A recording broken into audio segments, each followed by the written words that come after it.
Welcome to my new life channel. இன்றைக்கி நான் பண்ண போகிறது வந்து பட்டர் மட்டன் கிரேவி.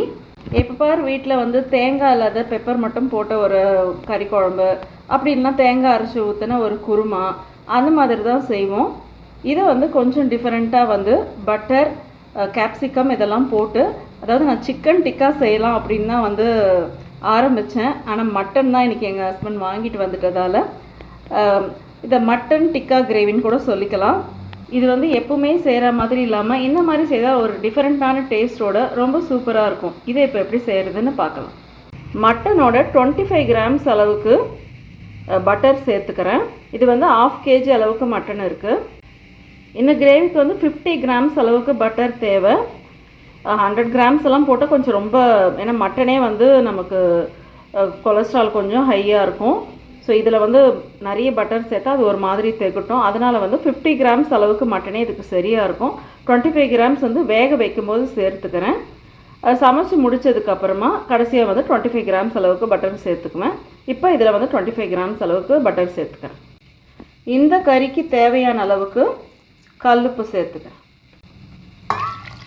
தண்ணி ஆட் பண்ணிக்கலாம். இன்னுமே கொஞ்சம் தண்ணி சேர்த்துக்கிறேன். இவ்வளோ சரியாக இருக்கும். இப்போ இதை வந்து ஒரு 6 விசில் வச்சு வேக எடுத்துக்கலாம். மட்டனும் பட்டரும் வந்து சேர்ந்து வேகும்போது அப்படி ஒரு ஸ்மெல் வரும், சூப்பராக இருக்கும். இந்த கிரேவிக்கு என்னென்னலாம் தேவைன்னா, பெரிய வெங்காயம் 2 அரிஞ்சிருக்கேன், 3 பழுத்த தக்காளி அரிஞ்சிருக்கேன், கொத்தமல்லி இல்லை வீட்டில், ஸோ கருவேப்பிலை மட்டும் இருந்தது. அது மாதிரி இஞ்சியும் வந்து கொஞ்சம் கம்மியாக தான் இருந்தது, ஒரு மாதிரி இளம் இஞ்சியாக இருந்தது. ஸோ பூண்டு நிறைய, இஞ்சி கம்மியாக, ஒரு 3 டேபிள் ஸ்பூனுக்கு அரைச்சிருக்கேன், சரியாக இருக்கும். கடைசியாக சேர்க்குறதுக்கு குடமிளகா, ஒரு பெரிய குடமிளகாவில் பாதி அளவுக்கு குடமிளகா எடுத்து வச்சுருக்கேன். நான் ஒரு 4 பீஸ் அளவுக்கு தேங்காயும் ஒரு 10 பாதாமும் எடுத்திருக்கேன். இதை மிக்சியில் சேர்த்துக்கலாம். 1/2 ஸ்பூன் அளவுக்கு சோம்பு, இன்னுமே ஒரு 1/2 ஸ்பூன் அளவுக்கு சோம்பு சேர்த்துக்கிறேன், அப்போ தான் நல்லா வாசனையாக இருக்கும். இன்னொரு 1/2 ஸ்பூன் அளவுக்கு மிளகு சேர்த்துக்கிறேன். இப்போ இது நல்லா அரைச்சிக்கலாம். இப்போ இது நல்லா பேஸ்ட் மாதிரி அரைப்பட்டுடுச்சு. இது இருக்கட்டும். இத்தனை வருஷமாக சமைக்கிறேன், ஆனால் இரும்பு கடாயெலாம் வந்து நான் யூஸ் பண்ணதே கிடையாது. சரி, யூஸ் பண்ணி தான் பார்ப்போமே, அதில் சமைக்கும் போது இரும்பு சத்தெல்லாம் வரும்னு சொல்கிறாங்க. என்னால் வந்து முன்ன காலத்தில் இருக்க இரும்பு கடாயெல்லாம் ரொம்ப தூக்க முடியாத அளவுக்கு வெயிட்டாக இருந்துச்சு.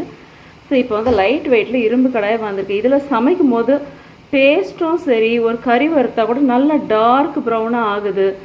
வெண்டைக்காய் பொரியல் அந்த மாதிரிலாம் பண்ணும்போது அதெல்லாம் வந்து நல்லா பச்சை பசேல்னும் இருக்குது. அதே சமயத்தில் அந்த குழப்பாக வராமல் நல்லா அந்த வெண்டைக்காயெல்லாம் ரோஸ்ட் ஆகுது. ஸோ நான் இப்போல்லாம் அந்த இரும்பு கடாயை தான் யூஸ் பண்ணுறேன். வதக்கினாலும் சீக்கிரமாக வதங்கிடுது, எது வதக்கினாலும். ஸோ இப்போ வந்து இதில் ஒரு 2 கரண்டி எண்ணெயும் சேர்த்துக்கலாம்.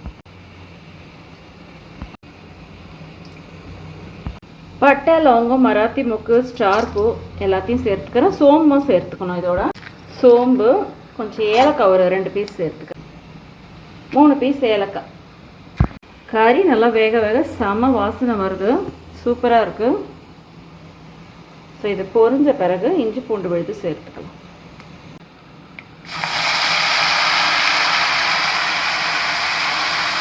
இது ஃபுல்லாகவே சேர்த்துக்கிறேன்.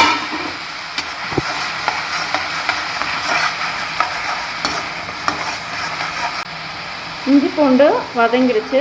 இதோட வெங்காயம் சேர்த்துக்கலாம். இது நல்லா வதங்கட்டும். வெங்காயம் ஓரளவுக்கு வதங்கிடுச்சு. இப்போ இதோட உப்பு சேர்த்துக்கலாம். மட்டன்லேயும் கொஞ்சம் உப்பு சேர்த்துருக்கோம், அதனால் கொஞ்சமாகவே சேர்த்துக்கலாம். தேவைன்னா போட்டுக்கலாம், அதிகம் ஆயிடுச்சுன்னா ஒன்றும் பண்ண முடியாது. பாதி கருவேப்பிலை சேர்த்துக்கிறேன். நான் நைட் டைமில் இதை வந்து செய்துட்ருக்கேன். நைட் டிஃபனுக்கு டின்னருக்காக தான் இதை செய்துட்ருக்கேன். ஸோ வீட்டில் வந்து கொத்தமல்லி இல்லை, கஸ்தூரி மேத்தி இல்லை, பட் ஏதோ டிஃப்ரெண்ட்டாக செய்து சாப்பிட்ணுன்னு தோணுச்சு, செய்கிறேன். அதை அப்படியே வீடியோவாகவும் போட்டுக்கிறேன். இப்போ நான் இதோட தக்காளியும் சேர்த்து, இதோட ஒரு பச்சை மிளகாய் சேர்த்துக்கிறேன். நாங்கள் வந்து காரம் கம்மியாக சாப்பிட்றவங்கன்றதால ஒரு பச்சை மிளகாய் சேர்த்துக்கிறேன். நீங்கள் காரம் அதிகம் சாப்பிட்றதுனா ஒரு 2-3 பச்சை மிளகாய் கூட சேர்த்துக்கலாம். நல்லா அந்த பச்சை மிளகாவோட வாசனை வந்து இந்த கிரேவிக்கு இன்னும் ரொம்ப நல்லாயிருக்கும், டேஸ்ட்டை அதிகப்படுத்தும். இப்போது தக்காளியோடு சேர்த்து நல்லா மேஷ் ஆகிடுச்சு. இப்போ அடுப்பு வந்து சிம்மில் இருக்கட்டும். மிளகாத்தூள் சேர்த்துக்கணும். நார்மல் குழம்பு மிளகாத்தூள் தான் சேர்த்துக்கிறேன். 2 டேபிள் ஸ்பூன் அளவுக்கு சேர்த்துக்கிறேன். 1/4 டீஸ்பூன் மஞ்சத்தூள். மட்டன் வந்து நல்லா சூப்பராக வெந்துடுச்சு பாருங்கள், பஞ்சு மாதிரி வெந்திருக்கு. ஸோ இப்போ இந்த தண்ணியை நம்ம வதக்கி வச்சுருந்த இந்த கலவையோடு சேர்த்து கொஞ்ச நேரம் கொதிக்க விடுவோம். ஸோ கறியோடு சேர்த்துட்டேன். இது வந்து நல்லா ஒரு 10 நிமிஷத்துக்கு கறியோடு சேர்ந்து நல்லா கொதிக்கட்டும். ஸோ இது 10 நிமிஷம் நல்லா கொதிச்சிடுச்சு. அரைச்சி வச்சுருந்த தேங்காய் விழுது இதோடு சேர்த்துக்கலாம். தேங்காய் பாதாம் விழுது சேர்த்துக்கலாம்.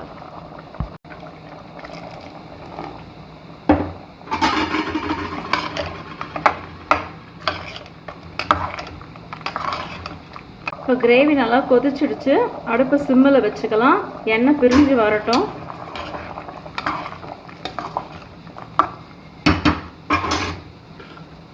இந்த டைமில் எடுத்து வச்சுருந்த குடமிளகாவையும் சேர்த்துக்கலாம். சைட் பை சைட் நான் வந்து தோசையும் போட்டுருக்கேன்.